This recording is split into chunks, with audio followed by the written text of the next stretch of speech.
ಏನು ಹೇಳ್ತಾ ಇದ್ದೇನೆ ಅಂದರೆ 4ನೇ ತರಗತಿ ಪರಿಸರ ಅಧ್ಯಯನದ ನಿಮಗಿದು ಗೊತ್ತಾ ಅಂತ ಕೆಲವೊಂದು ಮುಖ್ಯವಾದ ಭಾಗಗಳನ್ನು ಒಂದು ಪಾಠದ ನಂತರ ಕೊಟ್ಟಿರ್ತಾರೆ. ಅದನ್ನು ಇವತ್ತು ಓದಿ ತಿಳಿಸ್ತಾ ಇದ್ದೇನೆ.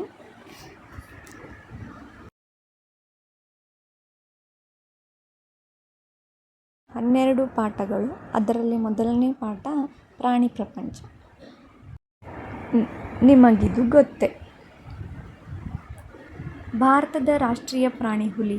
ಕಡಿಮೆಯಾಗುತ್ತಿರುವ ಹುಲಿಗಳನ್ನು ರಕ್ಷಿಸಲು ಭಾರತ ಸರ್ಕಾರವು ಹಮ್ಮಿಕೊಂಡಿರುವ ಯೋಜನೆಯೇ ಹುಲಿ ಯೋಜನೆ.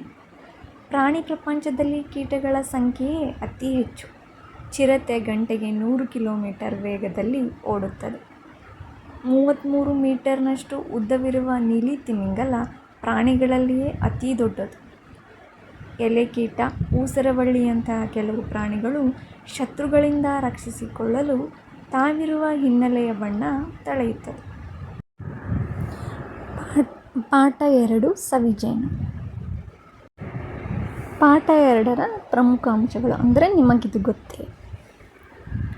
ಒಂದು ಜೇನುನೊಣವು ತನ್ನ ಒಂದು ಸಂಗ್ರಹಣಾ ಸಂಚಾರದಲ್ಲಿ 50ರಿಂದ 100 ಹೂಗಳಿಗೆ ಭೇಟಿ ಕೊಡುತ್ತದೆ.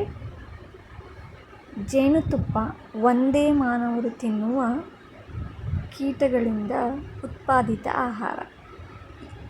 3. ಇರುವೆಗಳು, ಗೆದ್ದಲು ಹುಳುಗಳು ನೆಲವನ್ನು ಬಗೆದು ತೋಡುವುದರಿಂದ ಮಣ್ಣಿನಲ್ಲಿ ಗಾಳಿಯಾಡಿ ಸಸ್ಯಗಳು ಸೊಂಪಾಗಿ ಬೆಳೆಯುತ್ತವೆ.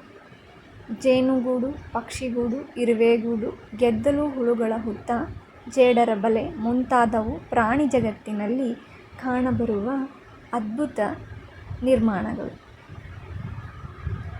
ಬಿಸಿಲಿನಿಂದ ತನ್ನನ್ನು ರಕ್ಷಿಸಿಕೊಳ್ಳಲು ಬೆನ್ನ ಮೇಲೆ ಎಲೆ ಹೊತ್ತು ತಿರುಗುವ ಇರುವೆಯನ್ನು ಛತ್ರಿ ಇರುವೆ ಎನ್ನುವರು. ಪಾಠ 3 ಹೊರ ಸಂಚಾರ. ಪಾಠ 3ರ ಪ್ರಮುಖಾಂಶಗಳು. ಬಿದಿರು ಹುಲ್ಲಿನ ಜಾತಿಗೆ ಸೇರಿದ ಸಸ್ಯ. ಕೆಲವು ಜಾತಿಯ ಸಸ್ಯಗಳ ಎಲೆಗಳಿಂದಲೇ ಸಸಿಗಳು ಹುಟ್ಟುತ್ತವೆ. ಉದಾಹರಣೆಗೆ ಬ್ರಯೋಫಿಲಮ್. ಚಿತ್ರದಲ್ಲಿ ನೋಡಬಹುದು. ಬ್ರಯೋಫಿಲಮ್ ಗಿಡದ ಸಸಿದು ಒಂದು ಚಿತ್ರ ಕೊಟ್ಟಿದ್ದಾರೆ. ಕರಾವಳಿಯಲ್ಲಿ ಬೆಳೆಯುವ ಮ್ಯಾಂಗ್ರೋವ್ ಸಸ್ಯಗಳ ಬೀಜಗಳು ಸಸ್ಯಗಳಲ್ಲೇ ಮೊಳಕೆಯಾಗಿ ಸಸಿಗಳು ನೆಲಕ್ಕೆ ಉದುರಿ ಬೆಳೆಯುತ್ತವೆ. ಹೂಜಿಗಿಡ, ಕೋಬ್ರಾ ಲಿಲ್ಲಿ, ಡ್ರಾಸೆರಾ ಇತ್ಯಾದಿ ಸಸ್ಯಗಳು ಕೀಟಗಳನ್ನು ತಿನ್ನುತ್ತವೆ. ಇದನ್ನು ಕೀಟಹಾರಿ ಸಸ್ಯಗಳೆನ್ನುವರು. ಚಿತ್ರದಲ್ಲಿ ಕೊಟ್ಟಿದ್ದಾರೆ ಹೂಜಿಗಿಡ, ಕೋಬ್ರಾ ಲಿಲ್ಲಿ ಮತ್ತು ಡ್ರಾಸೆರಾ. ಕೋಕೋ ಡಿ ಮೇರ್ ಎಂಬ ಸಸ್ಯದ ಬೀಜವು ಸಸ್ಯ ಪ್ರಪಂಚದಲ್ಲೇ ಅತಿ ದೊಡ್ಡದು. ಅದರ ತೂಕ ಸುಮಾರು 18 kg. ಬೀಜ ಕೊಟ್ಟಿದ್ದಾರೆ ಚಿತ್ರದಲ್ಲಿ. ಕರ್ನಾಟಕದಲ್ಲಿ 5 ರಾಷ್ಟ್ರೀಯ ಉದ್ಯಾನವನಗಳು, 5 ಪಕ್ಷಿಧಾಮಗಳು ಮತ್ತು 10 ಉದ್ಯಾನವನಗಳಿವೆ.